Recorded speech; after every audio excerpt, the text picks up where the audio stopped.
အားလုံးပဲမင်္ဂလာပါရှင်ဒီနေ့ကတော့ပြောပြချင်တာလေးရှိလို့ပေါ့နော်ဒါကတော့ကျွန်မအခုလက်ရှိဖြစ်နေတဲ့အရာလေးကိုပြောပြချင်တာပေါ့နော်အရင်တော့ဆိုလို့ရှိရင်တော့ကျွန်မကစေးရုံတစ်ခုရဲ့ပေါ့နော်စေးရုံရဲ့စေးကောင်တာမှာအလုပ်လုပ်ခဲ့တာအဲ့လိုစေးရုံစေးကောင်တာမှာအလုပ်လုပ်တဲ့အခါကျတော့ကျွန်မတို့ရဲ့တစ်ပတ်ကိုပိတ်ရက်တွေလည်းရှိရပေါ့နော်ပြီးရင် night duty ဆင်းရတဲ့ရက်တွေလည်းရှိတယ်ပြီးရင်နားရတဲ့ရက်တွေပေါ့နော်အဲ့လိုနားရတဲ့ရက်တွေလည်းရှိတယ်မနေ့ဆိုရင်လည်းအလုပ်သွားညနေကျရင်အလုပ်ပြန်ကျွန်မတို့ရဲ့အလုပ်ချိန်တွင်းလေးမှာကျွန်မတို့ AC ပဲပေါ့နော်ပြီးရင်လစာထုတ်တဲ့ခါကြလို့ရှိရင်လည်းကိုကလစာလေးယူပြီးတော့ကိုဝယ်ချင်တာလေးဝယ်မယ်ပေါ့နော်စားချင်တာလေးစားမယ်ပျော်ပျော်ပါပါလဲမယ်ဟော့ပေါ့ဆိုင်လဲသွားမယ်လက်သေးလဲအလှပြင်းမယ်အဲ့လိုမျိုးလေးပေါ့ဒါကျမဝါသနာပါတဲ့အရာလေးပေါ့နော်အခုကျတော့ဘယ်လိုဖြစ်လဲဆိုတော့အခုကျတော့ကျမကရှန်ကွင်းသားလေးမှာအီမီတာစီဆိုင်ဆိုပြီးတော့ဖွင့်လိုက်တာပေါ့နော်ဖွင့်လိုက်တဲ့အချိန်မှာတော့ကျမအဲ့ဒီ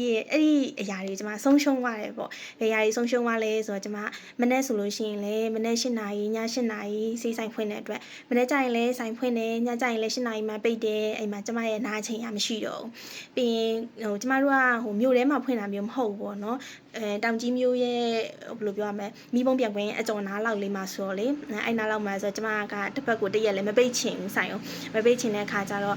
ဆိုင်ကိုနေတိုင်းဖွင့်တယ်ပေါ့နေတိုင်းဖွင့်တဲ့အတွက်ကျမမှာနားတဲ့အချိန်လဲတဲ့အချိန်ဟောပေါ်ဆိုင်သွားတဲ့အချိန်လက်သေးအလှပြင်းတဲ့အချိန်အဲ့ဒါကြီးမရှိတော့ဘူးပေါ့အကယ်၍ကိုကအပြင်သွားမယ်ဆိုလို့ရှိရင်တော့မှဆိုင်မှာဘယ်လိုထားခဲ့ရမလဲဆိုတဲ့အတွေးမျိုးဝင်လာတယ်ပြီးသွားလို့ရှိရင်ဆေးတွေမရှိတော့ဘူးဆေးမှာရအောင်မယ်အဲ့ဒီအတွေးတွေဝင်လာတယ်အဲ့ရနေစပြီးတော့ကျမရဲ့လွတ်လပ်ခွင့်တွေအကုန်လုံးဆုံးရှုံးတော့တာပဲမနေ့ကျရင်လည်းဆိုင်ဖွင့်နေဆိုင်မှာနေတယ်ညကျရင်လည်းဆိုင်ပိတ်ပြီးဆိုတာနဲ့အိတ်တယ်မနေ့မိုးလင်းတာနဲ့ဆိုင်ပြန်ဖွင့်နေစရင်လုတ်တယ်အဲ့ဒါနဲ့ပဲချိန်ကုန်တယ်ပေါ့နော်အပြင်သွားမယ်ဆိုလို့ရှိရင်လည်းဒီဆိုင်ကိုပိတ်ပြီးမှသွားလို့ရမှာ哦ပိတ်ပြီးသွားလို့ရမယ်ဆိုတော့ကျမဆိုင်ဖွင့်တာလေးကလည်းတိတ်မကြသေးဘူးဆိုတော့ဆိုင်ရလည်းမပိတ်ချင်ဘူးအဲ့ဒါနဲ့ပဲကျမဘဲမှမရောက်တော့ဟော့ပေါ်သွားစားချင်တာလည်းမသွားရတော့ပြီးတငယ်ချင်းတွေနဲ့ညနေပဲအပြင်လေးပါလေးသွားချင်တယ်ဆိုလို့ရှိရင်လည်းမလဲဖြစ်တော့ဘူးပေါ့နော်အမြဲတမ်းကိုကဆိုင်ဆောင်နဲ့ကြီးကိုဖြည့်လို့အခုဆိုလို့ရှိရင်မင်္ဂလာဆောင်မှမသွားရတော့ဆိုင်မှာပဲဆိုင်ဆောင်နဲ့ကြီးလုံနေပါတယ်လို့အဲ့ပြောပြချင်လို့လာပြောတာ